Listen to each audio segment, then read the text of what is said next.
Dalam pandangan agama, manusia memiliki 5 unsur. Unsur yang pertama adalah jasmani. Nah, jasmani ini adalah dari tanah dan akan kembali kepada tanah. Al-Quran menyebutkan, minha khalaqnakum wa fiha nu'idukum wa minha nukhrijukum taratan ukhra. Dari tanah kalian diciptakan, fisiknya atau jasmaninya. Jadi unsur yang pertama atau elemen yang pertama disebut jasmani. Nah, jasmani kita berasal dari tanah dan akan kembali kepada tanah. Sekarang kita berada di atas bumi, besok atau lusa jasad kita akan dikuburkan di bawah bumi. Tubuh kita ini akan menjadi makanan cacing dan belatung.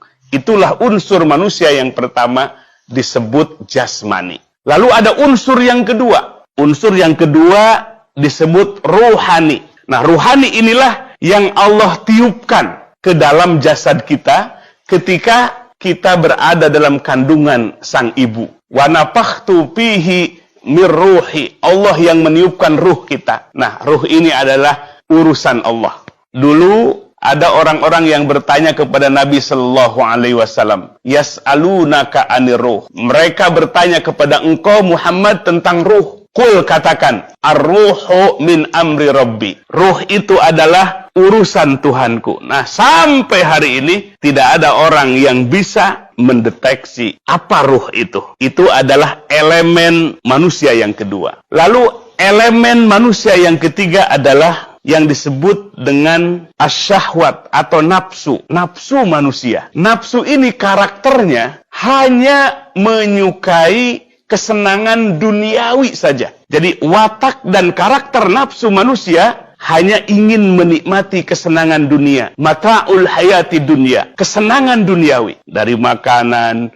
minuman, kendaraan. Maka kalau manusia terus memperturutkan hawa nafsunya, inilah menurut Syekh Ibnu Athaillah As-Sakandari dalam hikamnya, aslu kulli maksiatin ar-ridho anin nafsi. Sumber malapetaka kemaksiatan adalah memperturutkan hawa nafsu. Ini elemen manusia yang ketiga. Lalu ada elemen manusia yang keempat. Yang keempat adalah al-aqlu, akal. Akal ini tugasnya adalah untuk berpikir, untuk menganalisis. Maka akal ini nggak cukup. Kalau kita melihat, Bapak Ibu sekalian, banyak saintis barat menemukan fakta-fakta ilmiah dalam Al-Quran. Contoh misalnya, berabad-abad saintis, ilmuwan menyimpulkan bahwa alam semesta ini akan kekal dan abadi. Tapi memasuki abad ke-21, para ilmuwan menyimpulkan bahwa jagat raya ini akan berakhir. Ditemukanlah teori yang disebut dengan Big Crunch. Alam semesta ini akan remuk. Itulah yang disebut dengan kiamat. Al-Quran 15 abad yang lalu telah menyebutkan alam semesta ini akan hancur. Tetapi saintis baru abad ke-21